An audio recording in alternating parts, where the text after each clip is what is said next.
Hello, chameleon wranglers. Today we're going to be talking about how to get good husbandry information from the wild areas that our chameleons come from. We're going to be talking about why that's important, how it can be dangerous, and how to do it properly. Now, this is going to be a different kind of YouTube episode. In this episode, it's going to be more like a podcast. This means that you do not have to watch the screen. In fact, graphics would just muddle this up. So you're welcome to watch me, but you're also welcome to listen while you're driving, while you're doing chores, maybe while you're exercising, or just sitting back, relaxing with a good coffee or wine. You won't miss anything by not watching. I just need your ears for this one. And so let's talk about the wild data, why it's important, how it can be dangerous, and how we should use it. First, let's talk about why wild data is important. Now, it may seem strange that I need to justify why we should be getting information from the wild, but I feel we should. In captivity, we have this very strange concept that chameleons are fragile. Well, when you go to the wild, I just got back from Madagascar. The chameleons there have battle scars. They're missing limbs. One was missing an eye. They have bite marks. And they survive through dry season dehydration. And they still are trucking along. Chameleons are hardy creatures. And so this concept that chameleons are fragile is more of an unflattering reflection of our husbandry than it is on the chameleon itself. And if we want to improve our husbandry, we need to go back to the source of this place where these chameleons are surviving so well. Now, not all of us can go traveling around the world, and it's certainly going to be hard to travel to all the places that the chameleons come from. But the internet is a big place, and we can find someone who has done that and benefit from their first-hand accounts. Now, you may wonder who in the world would think that we don't need to go into nature to find husbandry data. Unfortunately, there are pockets in this social media world where people believe that once chameleons are out of the wild, well, it's a totally different animal. This sounds ridiculous on the face of it, and it is. But it's depressingly easy to find groups like this, and so you just need to be careful out there. Just because it's a big group doesn't mean they know what they're talking about. But there's also a more subtle mainstream trap, and that is believing that you're tapping into natural data by watching YouTube videos and looking at images. Do be sure, watching YouTube videos and reading may be a very good supplement if you can't travel to the areas. But the problem is that there's a certain bias in the videos and the images that you are seeing. You are making an interpretation off of what the videographer or photographer chooses to show you. For example, how many of you out there believe that veiled chameleons are a high UVB species? Those original thoughts came in part from YouTube videos showing chameleons in sparsely leafed branches or even on a twig in a desolate wasteland. And this formed some impressions for some early Facebook admins that made husbandry decisions based on that. Here's the problem. Photographers often move their subjects in areas where they get better contrast. And both videographers and photographers tend to show subjects that are, easily seen. So you're going to be getting records of the chameleons that are out in the open for whatever reason, but that's not going to be balanced by the chameleons that are still hidden. This is very important when you're trying to make decisions on how much UVB to give to your chameleon. If this media is all you have, then it's better than nothing. But to effectively use this material, you need the context that comes with first-hand experiences. You need to know the context in which those images and videos were produced. In the case of veiled chameleon husbandry, I did a complete research project where I talked to first-hand witnesses that have actually been to Yemen, which is the home of the veiled chameleon. These are people who went specifically to observe veiled chameleons in their natural habitat.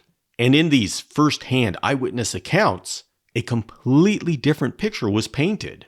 They were talking about these lush oases called wadis which are valleys within the mountains that just spring to life with the rainy season. The veiled chameleon is not a chameleon that lives in a dry, arid area. It lives in these lush valleys that spring up in the wet season that are filled with leaves and cover. And these eyewitnesses help us to know that most of the day they spend their time hidden in the leaves, which of course makes them very difficult to photograph. So you're not going to be seeing photographs of them deep in the leaves. So you can see how dangerous it is for us to be basing our husbandry off of some fringe cases that are able to be photographed and not take into account the vast majority of them that just, aren't out in the open. And you can see how easy it is to lead an entire generation of chameleon keepers down the wrong path just by producing one of these photographs as evidence of the natural condition. And if you think I'm exaggerating, just ask yourselves, how many of you out there think that veiled chameleons are a high UVB species? Bad information shouted through a digital microphone stays for years. And that's why it's important to regularly challenge everything you think is true. Now, if you have a veiled chameleon or you're interested in following these firsthand account interviews that I had with people that were there, I put them all together in the Veiled Chameleon profile on the chameleonacademy.com website. The powerful thing about that is you don't have to believe me. You can go and listen to these interviews yourselves and go to the source of the information. Now, talking to firsthand witnesses is as close to being there as most of us are going to be able to do, especially with civil war-torn Yemen. But it's still worth going and getting firsthand experiences if that's possible for you, because the most valuable takeaways from this are actually hard to put into words. I got back from Madagascar less than a week ago, and on this trip was James Cross, who has a special interest in hydration for chameleons. We had long talks about how we could recreate what we were feeling there. We had this high humidity, but it didn't feel stuffy like it often does in captivity. And we knew we were talking about the same thing because we were there and we were feeling it together. I don't know how I could effectively put it into words to be able to have that conversation back home. Now, what will happen next is James and I are working on how do we recreate this in captivity? What methods can we use? And once we figure it out after who knows how long of experimentation, we're able to share that with the community, and the community moves a step forward. And that's the way it should work. Now, all data from the natural world is not gold. This may be surprising coming from a guy who's essentially spent his entire chameleon career telling you that we need to recreate the natural condition for our chameleons. But while the concept is correct, there's two main dangers in going and getting information from the natural world. The first is measuring the wrong number, and the second is idolizing the numbers that we have as the single truth. And so I'm going to explain. The first caution is that we have to realize that there are a number of numbers out there that we can measure, and they each have varying relevances to our captive husbandry. Just look at the landscape of Madagascar. You have a myriad of temperatures, humidities, UV indexes, whether you're standing outside of the forest, whether you're inside of the forest, whether you're in the middle of one of those dense brushes, whether you're by the stream or you're far away into a field. No matter where you are, there's a multitude of microclimates that your chameleon can choose to be part of. And they continually move from one to the other depending upon the time of day, how warm they are, or whether they're curious what's going on in the field next door. So, which of all those numbers do you think the weather station is feeding to the app on your phone? This is critical to consider because in captivity, we reduce those myriad of microclimates into a very few. And we need to do our job correctly so those very few microclimates are the ideal microclimates for our chameleon. So you see how important it is for us to take that natural data and select from it strategically. For example, if we take the temperature outside of the forest, it could be 90 degrees Fahrenheit, which that is what I measured.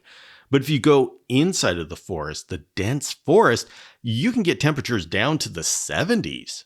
And this is actually where you're going to find the chameleons. Now, if I took that 90 degrees Fahrenheit and I implemented it within the small confines of a 2 by 2 by 4 foot tall cage, I'd kill my chameleon. Remember, the temperature that comes to us on these apps or a carelessly taken temperature reading in Madagascar, these things come to us without critical context. And if we take what was the highest temperature reading in the gradient of the entire temperatures and we implement that as a blanket temperature within our cage, it's going to be a disaster. Another common example of this is UV index, and this is the level of UVB. We can go to Madagascar and just take some UVB reading by a bush that a chameleon is in. But if that chameleon is not out basking in that particular UV index, we're not getting an accurate reading as to what UVB index the chameleon actually basks in. So we have to make sure that we're taking the data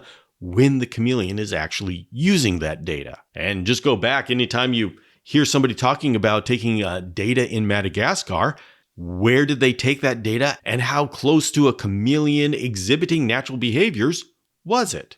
You need that information. The second caution with natural data is we can end up reducing the entirety of the experience of Madagascar into one number because that's the only number we have. And boy, it's a whole lot easier to spread one number across social media than it is an entire gradient of numbers. This is a huge reason why I'm hesitant to produce any sort of locality data. I remember a case when someone who fancied themselves a scientist went to a bush that had a carpet chameleon in it, and he took out a solar meter and it read something like UV index 13. Well, oh yeah, that's in the middle of the afternoon, but he had to grab the carpet chameleon from inside the bush and bring it out to show that it was a carpet chameleon. This horribly misguided photograph could have very easily started a new trend on social media if it was passed on and on and on and on to where people think that you have to give carpet chameleons UV index 13. Well, if you do that in the small cages that carpet chameleons are usually kept in, you are going to create an unhealthful and life-threatening condition. Misinformation travels extremely fast in the social media world and is surprisingly hard to uproot once it takes hold. So like with any information we get, we have to take it strategically and use it intelligently. Of course, there's lots of different things you can do with the information that you get from a trip to Madagascar. I'm going to focus on the most common thing that we use it in the chameleon community, and that's to create care guides. This is an immensely important job because this care guide is going to be the template by which thousands of people could be starting their chameleon off with. And if you take a look at your care guides, you start realizing how important that job is because we're taking the entire existence of a chameleon over a year that has wet season and dry season, days and nights, all of this, and we're reducing it down to one set of parameters. So that one set of parameters needs to be the ideal set of parameters. And before you get the admittedly very good idea to have a care guide that has 365 parameters, just remember we're talking about care guides that go to beginners. They are not able to handle this 365 different sets of parameters. And so it is necessary for us to look at that and reduce the entire existence into a set of idealized parameters that the beginner can implement over 365 days a year. Of course, we can do day and nighttime swings. That's appropriate. And with the Chameleon Academy Care Guides, I'm working on adding wet season and dry season. So we are adding a little bit of complexity. But the reality is, if we go too much further than that, we're going to be starting to lose the people that need the information the most. So it is our job, the people that are creating the care guides, to understand the entirety of the chameleon life experience. And I think we've done about 50% of that job. Most of what we know about the chameleon experience is through the wet season. And this is appropriate because it's the best season for chameleons. But for those of you who are making this an art and dedicating your life to learning about chameleons, we need to start learning about the dry season. That is half of the chameleon's life. Now, this doesn't mean that we have to implement a dehydration cycle. I don't know if that's a benefit to the chameleon. At this point, I don't see that that's a benefit to the chameleon. But along with that comes a cooling cycle. And perhaps cooling our chameleon, giving them 6 months of a cooler environment, may be beneficial for their health and longevity. This is to be determined. But going back to the wild source of information is the only way that we can understand the entirety of their lives. So, how do we do this effectively? We bring natural data back. The way we bring natural data back in a safe and effective manner is to do so slowly with an ever-expanding ring of people that are experimenting with it. Our recent renaissance of a greater attention to humidity and hydration is a result of this mindset. An observation of the wild condition, a fog bank, was made, and we experimented with it in captivity. You can go back to this podcast in 2018 and listen to the episodes that I did with Peter Nechas, where we first started talking about bringing fogging into the mainstream of chameleon hydration. After a number of years of me fogging and other people starting to fog as well, I was able to have a show in 2023 where James Cross came on and talked about how he used fogging exclusively to hydrate the largest of chameleons, the Parsons chameleon. And in that same episode, I had Sean McNeely, who shared how he was using fogging to hydrate hatchling chameleons. And so we have this spectrum of small to large being hydrated using this method. And now fogging as a hydration method is slowly becoming mainstream. And this is an example of a natural observation being brought into our captive husbandry the correct way, with caution and widespread experimentation. And it all starts with a natural observation that anyone with a curious mind can do. And I hope you will be part of that in the future. Now, this is the start of Season 10 of the Chameleon Academy podcast. And what started as just an audio podcast has grown tremendously into a video channel, the largest website dedicated to chameleon husbandry, weekly live sessions, and a virtual campus with a digital course. And yes, I still have the Dragonstrand Chameleon Caging Company, which still offers the most feature-rich cages for chameleon keepers. Going forward, you can look forward to the release of more digital courses and even a 10th anniversary in-person meetup to celebrate all we've done. Admittedly, there's a lot of moving parts here at the Chameleon Academy, and so if you want to get a handle on everything that's going on, just go to chameleonacademy.com and sign up for the weekly newsletter. In that newsletter, you get the topic of the week, as well as a calendar of everything that's going on. I got to tell you, it's great being here and being able to watch chameleon husbandry move forward. And I'm glad you're here with me. This is Bill Strand signing off. Learn, understand, and pass it on. I'll see you next time.